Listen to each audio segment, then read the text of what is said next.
Ya. Dikalikan lagi dengan P. P-nya berapa tadi? P-nya dapatan 0,1 ya. Nah, P dikalikan dengan siapa? 1 min P. 1 min P. Bisa tulis lagi di sini. Oke. Ini yang bagian atas. Yang bawah berarti N sama ya kayak tadi. N berarti 100 min 1. Kemudian saya kalikan dengan D.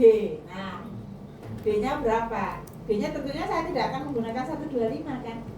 Nah, D itu adalah deviasi. Jadi kalau tadi saya katakan P-nya 0,1, berapa sih kemungkinan saya salah prediksi 0,1? Kan tidak mungkin pas 0,1. Saya akan bilang, wah saya pakai D-nya 5% deh.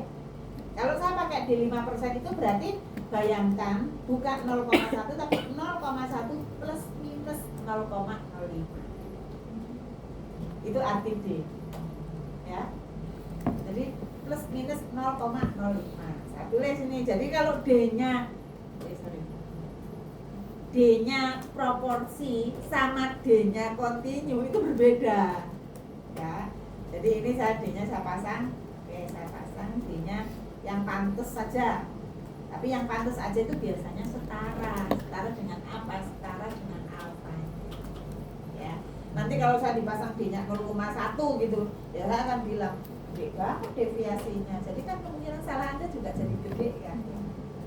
Kalau ini misalnya tadi yang saya bilang yang standar di 0,05. Jadi bisa hitung lagi N-1.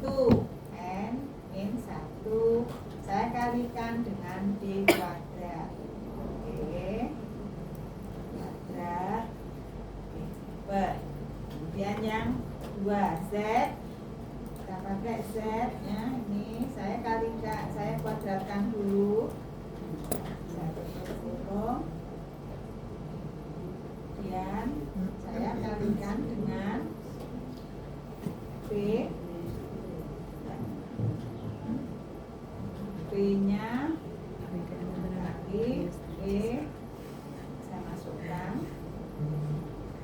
kali 1 min P.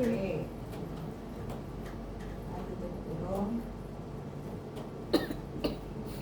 Ya, berarti sampelnya nanti saya hitung N-nya. N-nya berarti sama dengan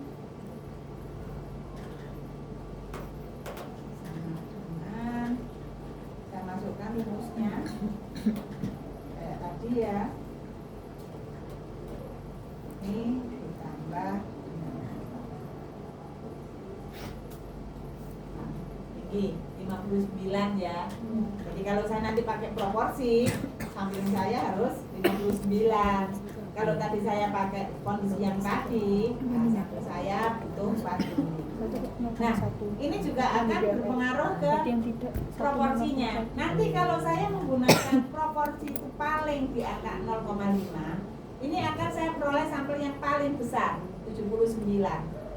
Kalau proporsi saya turun menjadi 0, tadi sudah tahu kalau 0,1 tadi kan kecil. Kalau saya turunkan menjadi 0,4, maka sampel saya menjadi 78, 79 lebih kecil kan ya. Kalau ini saya turunkan menjadi 0,2 misalnya, maka sampel saya menjadi lebih kecil lagi. Sama, kalau ini saya naikkan menjadi 0,7 akan sama. Ya, dia akan menjadi lebih kecil lagi. Lebih kecil dari siapa? Dari 0,5.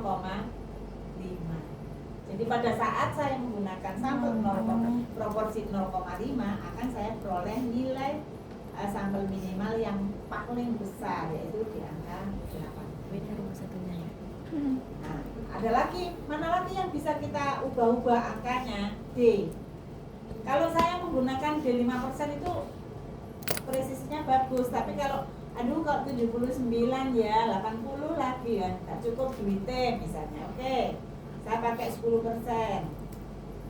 Nah, turunnya banyak kan ya. Dari 0,05 menjadi 0,1 itu turunnya banyak banget.